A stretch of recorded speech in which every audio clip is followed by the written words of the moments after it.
Woman of Reddit, what's a harsh reality you have to accept as a woman? I thought I had some great male friends in college, but as soon as I got a boyfriend, all my male friends just disappeared. It was shocking. When I was in a dead-end relationship with a total loser, I still had tons of male friends who wouldn't hesitate to remind me that I deserved better. After I dumped my ex, all my male friends started crawling out of the woodworks to shoot their shot. A couple of those friends ghosted me after I told them I thought it was gross to hit on someone mere hours, days after their breakup. The rest of those male friends disappeared when I got into a stable, healthy relationship. If you want kids, you have to run the chance of ruining your body in the process. The trick was to have a body that was never good in the first place. Big brain energy over here.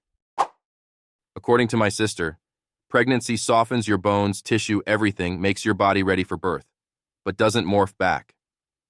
My sister said she doesn't fit in her pre-pregnancy nice heels, shoes anymore, despite losing weight.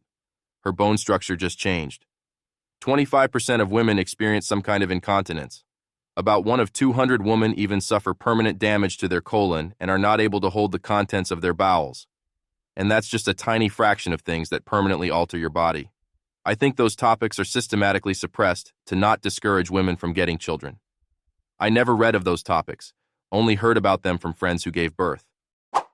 The incontinence thing is crazy, because it doesn't have to be like that. 25% of women do not actually have to worry about peeing their pants every time they sneeze. In France, after you give birth, you are prescribed 10 sessions with a pelvic floor therapist for perineal re-education to help rebuild your hold in the pee muscles. They do not cost you anything. Many women are also prescribed abdominal re-education with a physical therapist. The province where I live has almost 5 million people, and in my last check there was 1 pelvic floor therapist in the whole damn province. 90% of men can overpower you if they want. You can do all the weightlifting and self-defense and jiu-jitsu. They're still going to be stronger, and there's nothing you can do about it. My cousin told me she asked her trainer what she should train for self-defense. He said sprinting.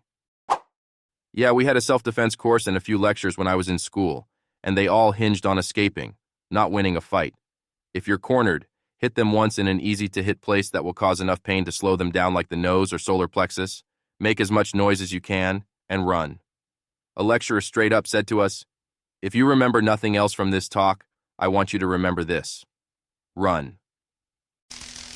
I used to do karate and kickboxing. Got a black belt. We were invited to do a woman's self-defense class, and I got invited to help make sure forms were right. I'll never forget the first thing we went over. Sensei came up behind me and picked me up. 6 feet, 200 pounds versus 5 feet, 100 pounds. Like it was nothing, you know. He said, "I can teach you all kinds of cool moves, but it means nothing if I can just grab you. Go dead weight, bite, scream fire, scratch, whatever you need to flee. Otherwise, all this means nothing." I've only been in one situation where I was grabbed like that, and god damn it, he was right. Dead weight and bite and scream fire. Guy backed off real quick. Unfortunately, safety concerns are constant and must always be considered everywhere. Some of it is second nature for me now, too. The other day, my husband was like, "Why do you immediately lock the car doors when you get inside? The car auto-locks when you start moving." I had to explain to him that women sitting in their cars are a popular target, so now I instinctively lock it as soon as I get in. Mine asked why I only wore 1 earbud when I go for my run. Even after I explained that a lot of women don't wear 2 for safety reasons, he was still so flabbergasted by it. Not because he didn't understand my explanation, but just because he had never had to think about his safety in that way. I live in a really safe area, but even the idea of wearing both earbuds gives me anxiety. I was groped by a bicyclist on my run just last winter. He was there and gone before I could do anything. I'm still mad about it to this day, but also it was a strong reminder that literally anything can happen before you even realize you need to defend yourself. You're right to be cautious. For some women, it's the excruciating period pains they'd have to experience every single month. It might feel like being in the middle of a bloody war, getting repeatedly stabbed in the uterus by a sharp knife from all sides, and even the painkillers won't take it seriously. The worst part is just having to keep a straight face like you're completely fine while feeling like you are being stabbed in the ovaries. I can't count how many times I've been on public transport with excruciating period pain and just had a blank expression on my face when really, I wanted to cry. I've said it before, but women are strong. Nurse here. Healthcare often doesn't take you seriously. There is tons of research out there, from being denied painkillers to dismissing symptoms or the feeling of something isn't right. Also, symptoms are often different. See male versus female heart attack symptoms. Yet, until fairly recently, research was only done on male patients, drugs, etc., because of the damage that could appear, infertility, for example. And even though there now is a regulation to include women in the studies, the number is very limited. Therefore, we won't ever quite know what atypical side effects a drug may have on women, or what the female-specific symptoms are for certain illnesses. Seriously, gender-based medicine is an incredibly interesting topic. Nurse also, and yes, ask me about my mother and 2 friends who have had uterine biopsies with no pain medication. Barbaric, and still common.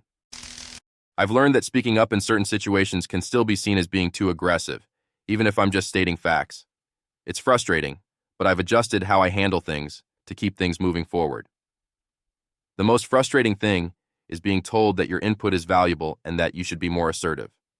I've always been passive, and it took a lot of courage to try to be more assertive at work. When I did finally start suggesting stuff, my manager, another woman, told me that I was being disruptive. We have to always be extraordinary, but somehow we're always doing it wrong. You have to be thin, but not too thin. And you can never say you want to be thin. You have to say you want to be healthy, but also you have to be thin. You have to have money, but you can't ask for money because that's crass. You have to be a boss, but you can't be mean. You have to lead, but you can't squash other people's ideas. You're supposed to love being a mother, but don't talk about your kids all the damn time.